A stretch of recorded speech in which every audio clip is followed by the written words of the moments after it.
We used to be nice, it used to be fun, and we used to go to a club 10 on a Thursday night and then go to the pub afterwards and then go to the chippy on the way in, you know. And it was just, that's what it used to be like. And yeah, but that was pre-children as well. I don't know what happened really. We screwed it up somewhere along the line. The good old days, you become good, I think that's the problem. Yeah, it does tend to mess it up. We used to go to Leicester and stop at the Kentucky on the way back. Yeah, we used to go to track train and then stop in the Kentucky and Kiel services. So we had to play that out when we started to learn about fat and things like that. Masses of fat. No, I saw him after. They were good shorts. I saw him after the junior national 25, looking dejected in the back of the car. He must have been 15, 16. Oh, I was gutted, yeah. And he looked really upset because he lost. And then I felt sorry for him, so that's... Took pity on me. I took pity on him. Yeah, I broke competition record for juniors the week before, and then I got completely lashed and finished about 7th in the junior national 25. Right, I suppose I better go and race. That'd be a good tip, wouldn't it? Go on, Chris. Boardman already holds the course record just over 47 minutes. Psychologically, it was vital he got inside that time. But it was filthy weather with wind and rain down the A34, and Sally had dashed down the motorway to keep him up to date with time checks.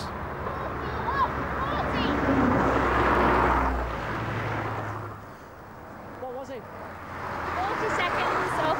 It's 40 seconds off? Yeah. That's good, isn't it? Yeah. After how many miles? It's 8 or 9 to here. He looks like he's going well. Yeah.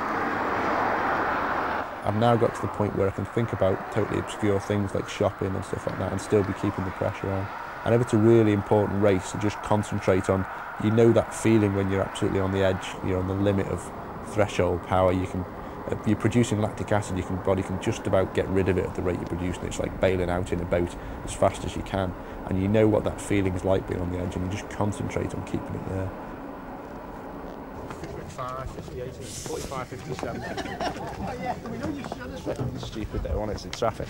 Yeah, turn out there, Dear, I couldn't hear a thing. No. Were we lucky to get a pocket in the weather or what?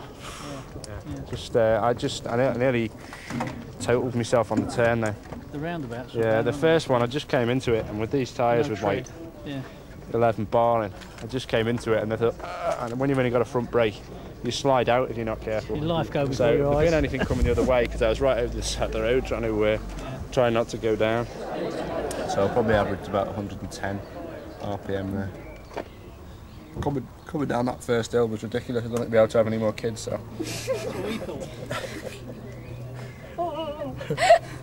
Thank you. Here comes the roundabout.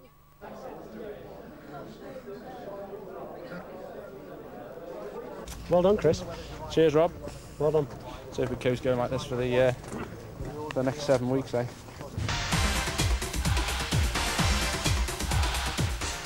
Out. The refreshing thing about Chris Boardman is that he's still very dear to his roots. An ordinary club night on the outskirts of Chester, when anybody can turn up, get on their bike and ride alongside the world's greatest. It's like Ryan Giggs turning out for his local Sunday side, Nick Faldo turning to crazy golf. To Chris Boardman, it's just part of the ongoing preparation for Bordeaux.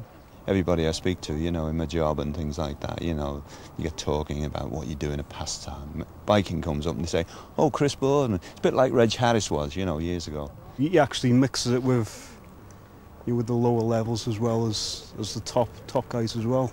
So, I mean, it does mean quite a bit. Everybody's just waiting for this hour record in Bordeaux, you know. And it's just great when he turns up for an event like that. It's just like one of the lads, you know. In many ways, it's just another family outing. His wife Sally and children Edward and Harriet are used to turning out in all weathers at all events.